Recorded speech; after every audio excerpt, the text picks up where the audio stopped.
It's the morning of August 4th, 1944. A car is pulled up at 263 Prinsengracht, and out of it come several armed figures, SS Sergeant Karl Josef Silberbauer and 3 Dutch members of the Gestapo. Hearing about illegal employment and false ration cards, they came to investigate the building, but unexpectedly found the 8 inhabitants of the secret annex. Anne Frank, born in Frankfurt am Main, Germany in 1929, was the youngest daughter of Edith and Otto Frank, a Jewish family. A few years later, in 1933, Hitler and his anti-Semitic party rose to power, causing many Jewish families like the Franks to move to the Netherlands, a more Jewish tolerable country. There, Otto started his pectin and jam company, Apecta, in Amsterdam, where the family resided. Before going into hiding, Anne was known for her lively, optimistic, curious, and talkative nature. She also had a passion for writing, reading, film stars, the royal family, history, and table tennis, just to name a few. However, by 1940, the Netherlands was invaded by Nazi Germany, which followed harsh restrictions and conditions on the Jewish people. Jews were stripped of their basic rights, like using public transit, attending schools, shopping at most stores, etc. During this time, Otto also ended up losing his company, but still had a few business ties with a few of his colleagues. On Anne's 13th birthday, she received her notorious diary, where she wrote about what any other teenage girl would, about her friends, boys, school life, etc. But on July 5th, 1942, Anne's sister, Margot, received a call-up letter to a labor camp. Fearing the worst, her family went into hiding the next day in the annex of her father's business on Prinsengracht 263. The family were soon joined by 4 more people: Herman, Augusta, Peter Van Pelt, and later Fritz Pfeffer. And with the help of a few knowing colleagues, Miep Gies, Johannes Kleeman, Victor Kolger, and Bet Bojuskel, they were able to sustain themselves in the annex. However, this wasn't easy, as she wrote in her diary that they had to be extremely quiet during work hours, frequently running out of rations or clothes, the lack of privacy, etc.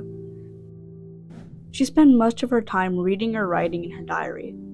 She also wrote about her daily life in the annex, what she was studying. She wrote about the close quarters, arguments, and tensions that arose from the sparse supplies and the constant fear of being discovered.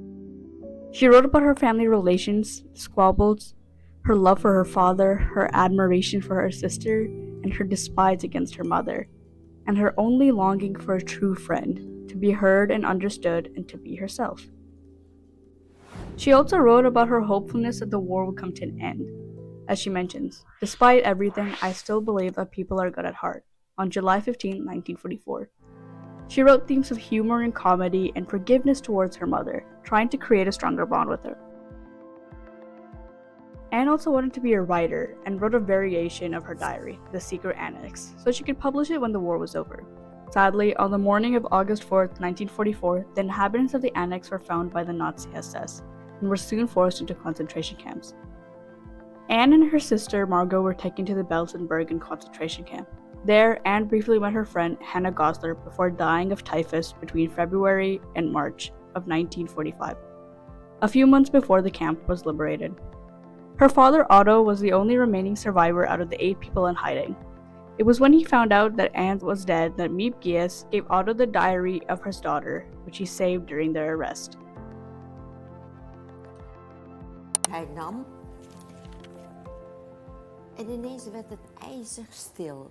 Je kunt het niet verklaren, een stilte die toch spreekt. Hè? En ik keek op, hij was krijtwit. En hij gaf me die brief. Hier, lees.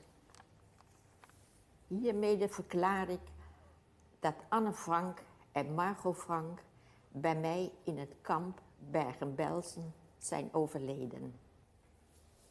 Toen ben ik opgestaan.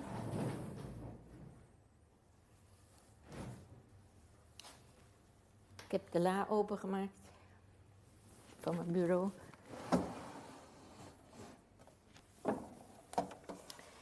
Heb al de dagboeken genomen met bladen en alles erbij. En heb dat zo aan meneer Frank gegeven. Met de woorden: dat is de erfenis van uw dochter Anne.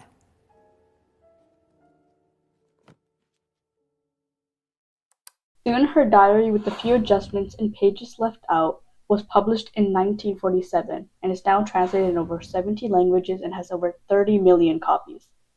Not only Anne, but millions of other Jews with unique qualities and personalities face the same horrific demise, and it's important to honor these resilient heroes and victims who perished to the Holocaust.